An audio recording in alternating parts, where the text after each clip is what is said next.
Le noyau dur de l'équipe du Grand Prix de France est encore dans les Pyrénées. Jean-Philippe et Cyril en profitent pour visiter quelques altisurfaces, pendant que les autres prennent du bon temps à Saint-Giron.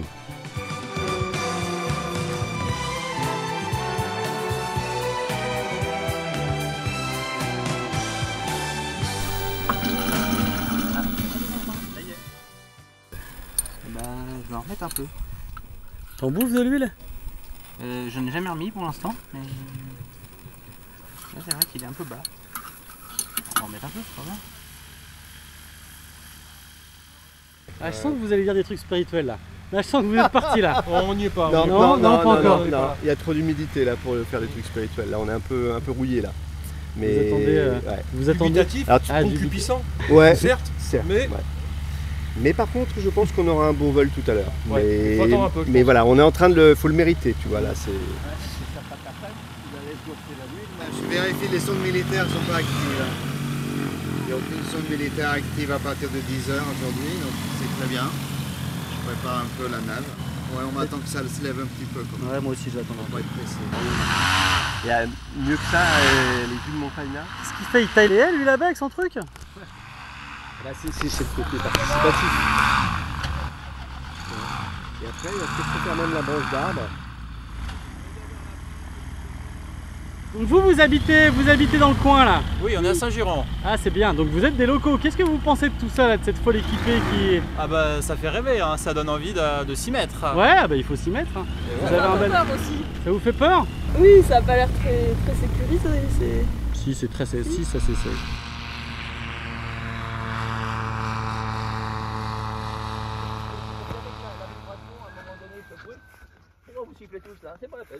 Qu'est-ce qui s'est passé, Henri? Qu'est-ce qui s'est passé? Calme le jeu. Qu'est-ce qui s'est passé, Henri? Dis-nous. Alors, je poussais mon sac de couchage depuis X jours, toujours à la même place. Et là, j'ai vu le feu là, qui se propageait sur mon câble de direction de la dérive. En fait, le câble qui est en ferraille a touché la borne de la batterie. La borne positive, le plus de la batterie, et a propagé, voilà. Donc, la batterie n'a pas l'air d'être trop déchargée, un petit peu, là. Je ne sais pas, je vais voir. Ah si, c'est bon, ça marche. Donc, voilà, c'est tout. On va mettre un petit bout de durite, un truc comme ça. Ah, ça ouais, sent... non, T'as voilà. un barbecue à l'intérieur? Ouais, voilà. Donc, les saucisses, j'avais pas pensé Ah aux oui, dis saucisses. donc, ça... c'est un peu noirci, hein. Ah bah attends, avec La cause, elle a pris cher. Voilà, c'est ça. C'est uniquement là, voilà. Bon, t'es confiant? Tu vois, ça fume, tu vois. Ah non, ça c'est le nuage derrière. Oui, il y a de la fumée qui passe devant. Hein. Ouais, mais ça va ventiler. Imagine que ça se fasse en vol, ça. Que tu vibres. Et j'avais mis au début un plastique pour cacher ce truc-là, parce que je sentais que ça allait arriver. Puis après, je me dis, non, c'est pas bon, parce qu'on verra pas, on pourra pas vérifier la... Ah, il a foutu le feu la machine. Ouais. Si t'arrives, il y a un truc qui fume là-bas? Non, t'es normal. Là, t'arrives 30 secondes en retard. Là. On va laisser Henri faire les quelques ajustements nécessaires pour assurer sa sécurité. Et c'est aussi le moment pour prendre le temps de faire découvrir nos machines aux petits comme aux grands. Tu t'es assis dans le fauteuil.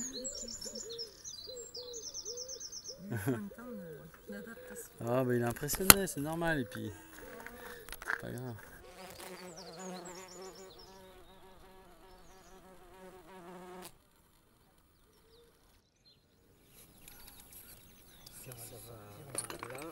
Ouais, un problème de roulement, ils lui ont prêté une caisse à outils, ils ont démonté là, et a priori il y aurait 2 roulements chez le gars qui fait la multiculture à côté, ils sont partis chercher 2 roulements. Moi ce que je comprends c'est qu'il n'y a pas beaucoup de différence entre un ULM et un motoculteur.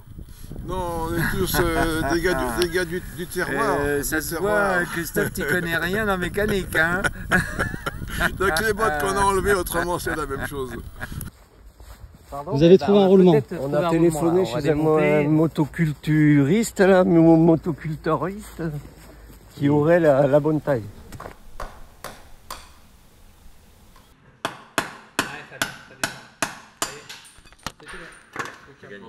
Laisse-la là et on va aller les chercher. Je suis arrivé, j'ai déjà des problèmes, moi. Je suis en train de changer un roulement de roue.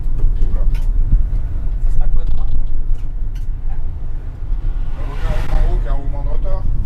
C'est vrai, mais il est neuf, alors j'espère qu'il va pas lâcher. La roue était pas neuve. La roue était pas neuve. On est où là, dis-moi Philippe? On est chez Husqvarna, bricolage. Qu'est-ce qu'on cherche? On cherche 2 roulements pour notre ami.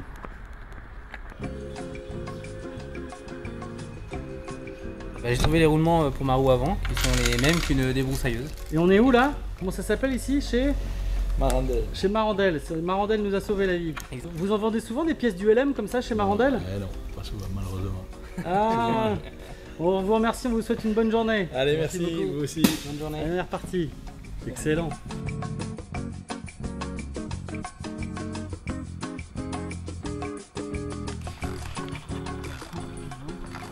Ça y est, ça s'arrange les affaires? Ça s'arrange bien, ouais. Dis donc, toi, t'es à peine arrivé, t'es déjà à fond dans l'aventure. Moi, voilà. Je réserve peut-être une petite autre panne plus tard, on va voir. On va voir.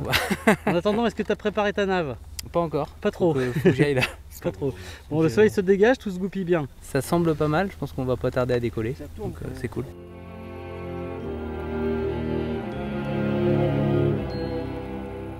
Les choses rentraient dans l'ordre une à une, et on avait envoyé Alexandre en éclaireur. Le ciel commençait à s'ouvrir, et il n'y avait pas une minute à perdre. Le vent forcissait dans la vallée et risquait de contraindre notre progression.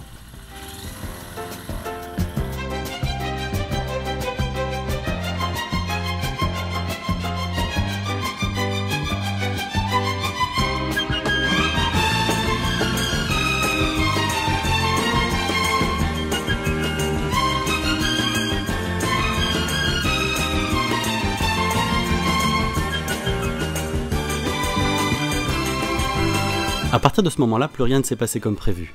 On avait décidé d'aller à Toraï, mais tous les pilotes ont pris des options différentes pour assurer leur sécurité.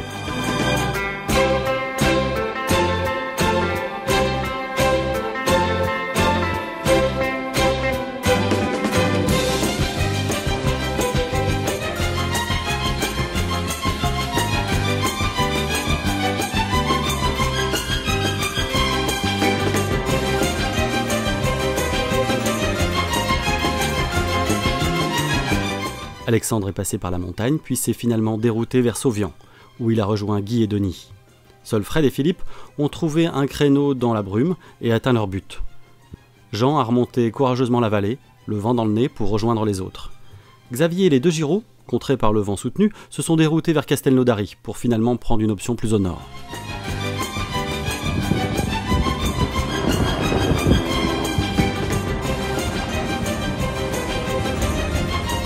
C'est dans des conditions plutôt turbulentes que la majorité des pilotes ont atterri à Sauvian. En ce qui concerne Jean-François et Julien, ils ont fait route avec Xavier. Ce qui s'est passé pour ces trois-là sort probablement du domaine de l'aéronautique. Je vous propose de les laisser vaquer à leurs occupations, on les retrouvera plus tard.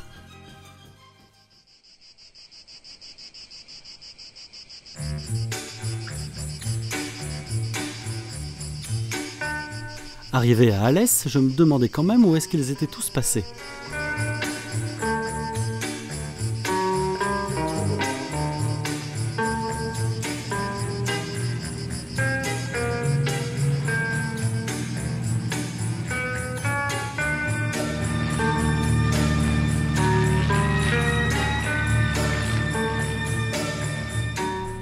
Et puis, à mon grand soulagement, je les ai vus arriver un à un.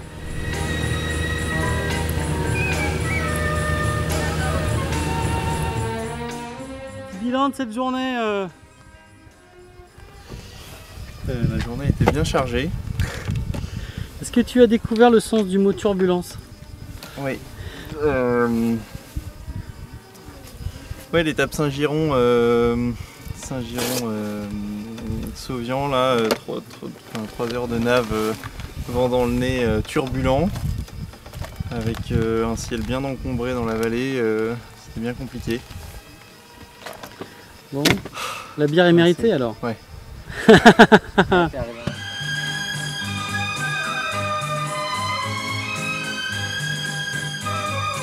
La journée, tranquille, peinard? Magnifique. Belle journée. Belle journée. Bon repas, belle plage, belle mer. Beau vol. Beau vol. J'étais voir après, il y a une petite piste là, Saint-Victor, des amis, une copine du lycée. Ah oui, bien. Piscine, tout très sympa.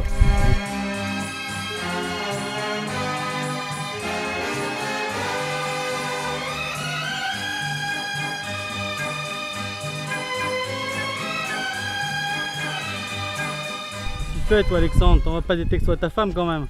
Je te surprends, t'en envoies des textos à ta femme. Faut bien des fois. Elle s'inquiète ou pas? Non. Non, elle s'inquiète pas. Dis donc, toi, t'as fait un vol un peu olé olé ce matin quand même. Quand t'es parti de Saint-Giron. Je suis passé par la montagne.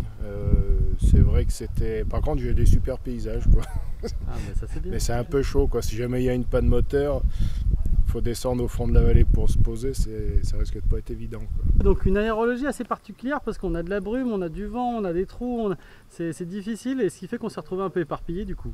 Et ouais, c'est ça. On s'est retrouvé éparpillé façon puzzle. Façon puzzle.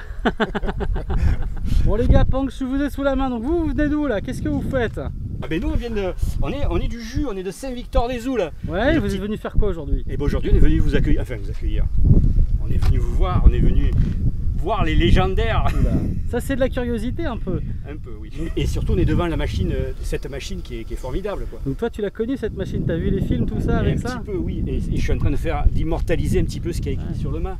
Et alors, qu'est-ce que ça t'évoque toi qu'un mec de 20 ans qui a été breveté il y a un mois, qui vole depuis 10 jours sur cette machine? C'est phénoménal, ouais. C'est un rêve. Je pense que voilà, c'est magnifique ce qu'il fait.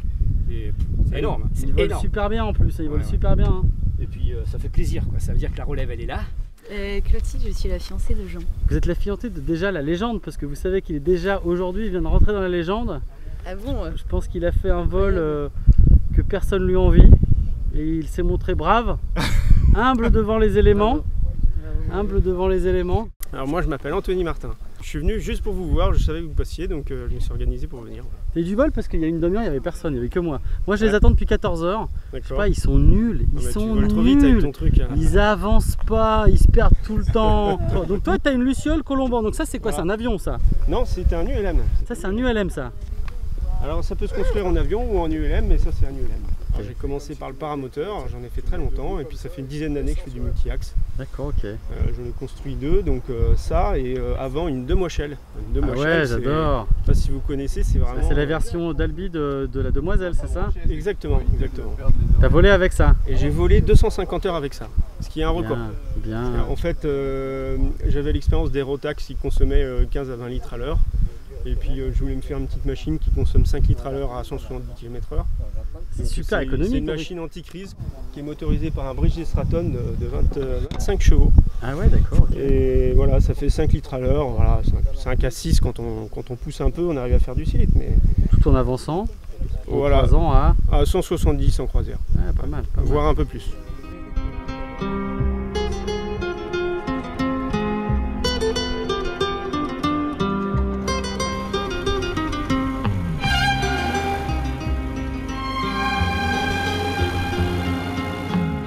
En cette fin d'après-midi d'été, il y avait pourtant une pointe de mélancolie qui planait sur le Grand Prix de France.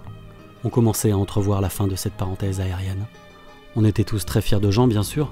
C'était tellement plaisant de le voir s'épanouir, gagnant chaque jour un peu d'assurance. Mais je pensais aussi aux autres jeunes pilotes rencontrés. Je pensais à Thomas, je pensais à Julien, Anthony. Je pensais au fardeau que nous nous apprêtions à leur laisser, à tout ce qu'ils devront endurer. Et plus que jamais, ils auront à se battre pour continuer à faire du ciel un espace de liberté. Parce que voler, c'est ça. C'est avant tout revendiquer le droit de disposer de son existence.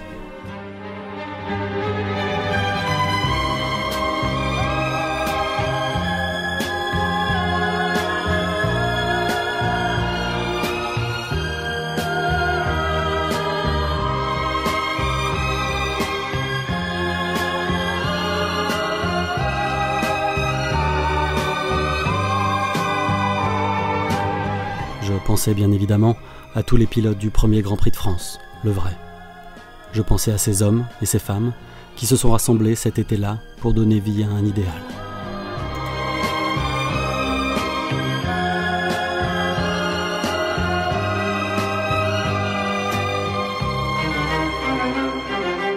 Et je pensais à Jean qui s'apprêtait à vivre une existence de pilote ULM. Et comme pour les pionniers de l'ULM, il y aura de grands espoirs et de grandes joies. Il y aura cette sensation d'appartenance à quelque chose, cet esprit de corps. Il y aura les amis, comme des frères. Il y aura des grands rires, de la légèreté. Il y aura de grandes explications et l'incompréhension. Et puis l'éternelle tristesse et le deuil.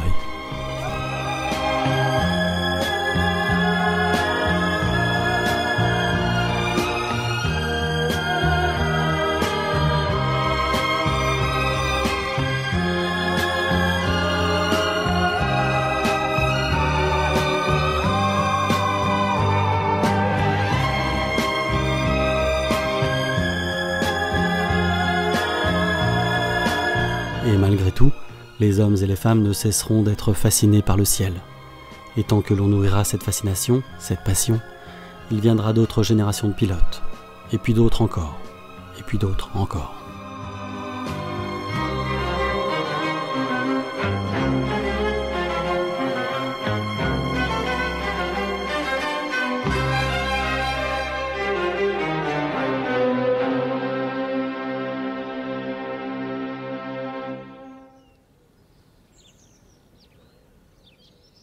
Alors, je vous avais promis des nouvelles de Julien, Jean-François et Xavier. Ils ont dormi à Figeac, et de bon matin, ils ont mis le cap vers Issoire. On les retrouvera à Mably cet après-midi. Pour Julien, c'est la fin de l'aventure. Enfin, il lui reste la France à traverser pour rentrer chez lui.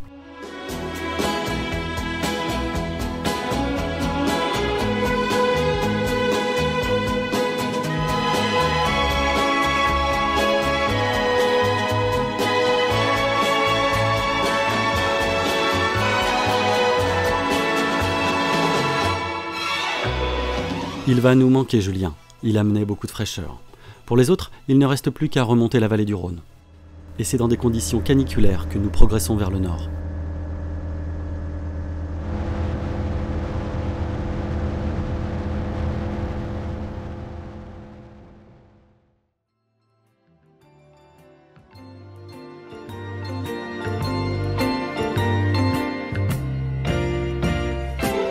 Ça y est. Tous les pilotes du Grand Prix de France se sont retrouvés à Mably. Il règne désormais une parfaite harmonie au sein du groupe. Les derniers événements m'avaient conforté dans l'idée qu'il était primordial de laisser aux pilotes la responsabilité de leur navigation, la possibilité de s'écarter des sentiers battus, d'improviser, l'autonomie et la responsabilité étant les gages de la sécurité.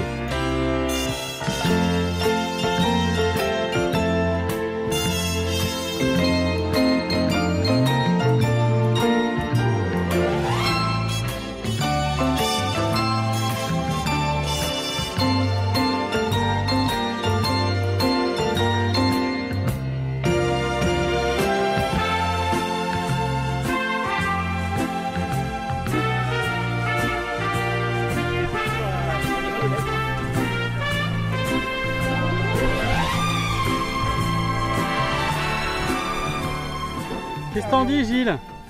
Ils sont pas bons, hein? Ils sont pas bons, hein? Ouais, ils sont pas mauvais. Ah, Ouais. ah, ils sont pas mauvais, tu crois? Ouais. Tu t'en sors? Qu'est-ce qu'ils veulent? Il y a une bonne équipe. Allez, Le plein, c'est ça. Attention. Ah, les ailes du Merlin. Si vous vous demandez où est l'hospitalité dans l'ULM, allez donc faire un tour à Mably rencontrer Gilles.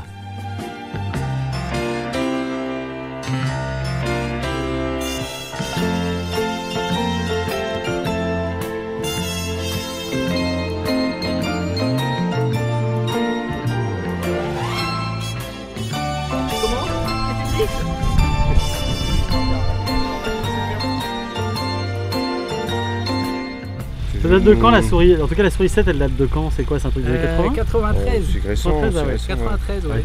Ouais, 93, c'est pas récent, je pense. C'est hier. Le 14 février.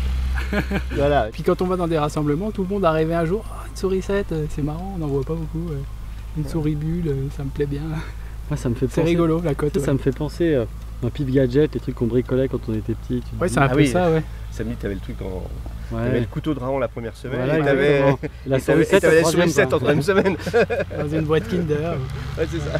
Alors on est à Mably et on s'apprête à faire un petit vol en Quicksilver là pour fêter la fin du Grand Prix de France numéro 2. C'est ton premier tour en Quicksilver? Ouais, incroyable. Bon, D'ici là qu'on réussisse à me convertir aux 3 axes, on va voir. Ah ben ça c'est du vrai. Bah écoute, tu me donneras tes impressions après? Ouais, bien sûr. C'était absolument parfait. On ne pouvait pas mieux finir cette grande balade hommage au pilote de 1983 qu'avec un petit tour en Quicksilver. Cette formidable machine si emblématique, une sorte de canapé volant. Il n'y a rien dans toute l'aéronautique qui représente aussi bien la convivialité.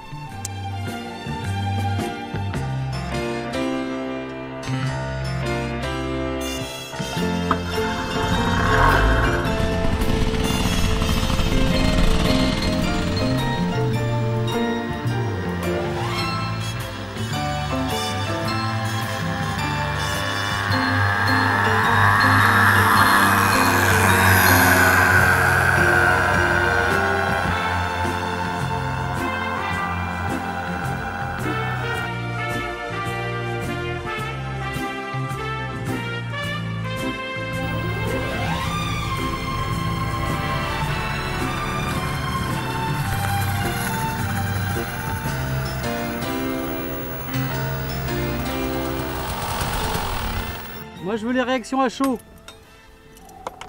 Tu lui as mis la tête à l'envers ou quoi? Oh la vache, il avait du mérite hein.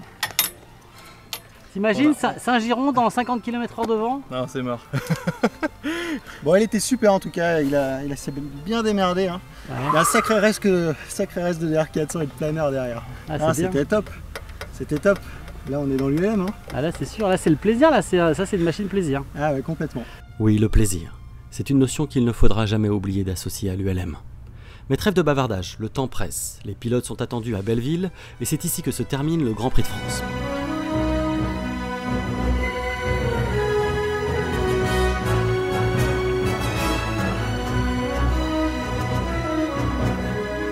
Grande fierté, on est à Belleville, l'aérodrome de Pizé.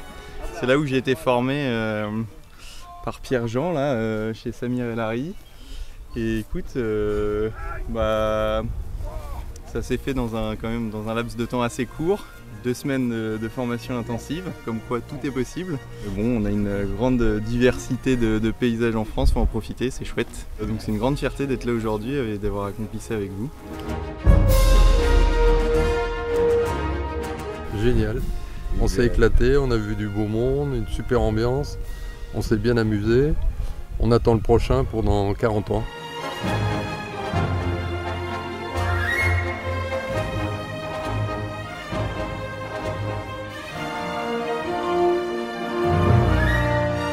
Les mots de la fin, Xavier. Bah, il n'y a pas de fin, ça continue.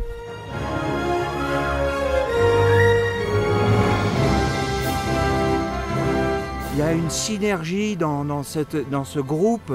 Alors on a été, à un moment donné, on s'est explosé comme un coup de fusil de chasse, tous les petits plombs qui s'égaillent à droite à gauche, à cause de la météo évidemment. Là on est parti pour une longue série là. Là on est mûr, on est chaud, voilà, on va réorganiser 2-3 trucs dans la machine, là c'est parti là.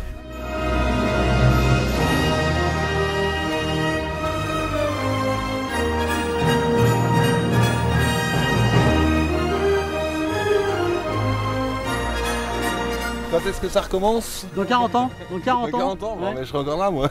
Dans 40 ans? Non mais...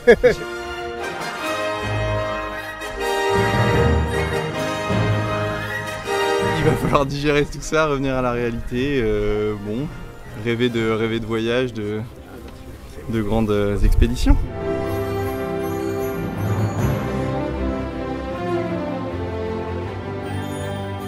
Le tour de Grand Prix de France, qu'est-ce que t'en dis? Eh ben, je veux recommencer demain.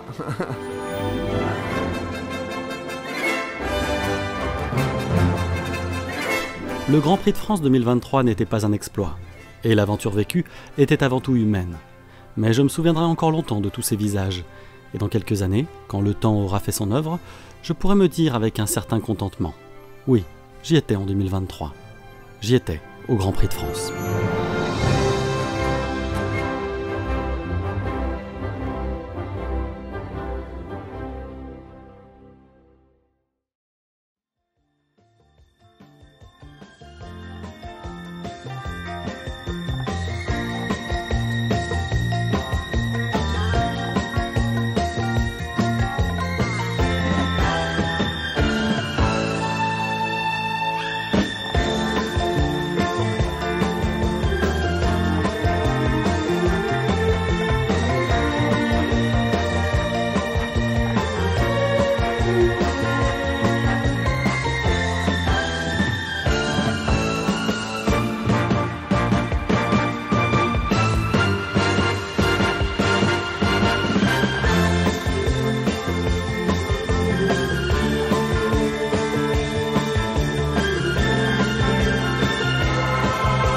On n'a pas parlé d'un truc là, pour les jeunes, parce que si tu regardes un peu autour de toi, les gars c'est carrément les pads, donc venez, venez.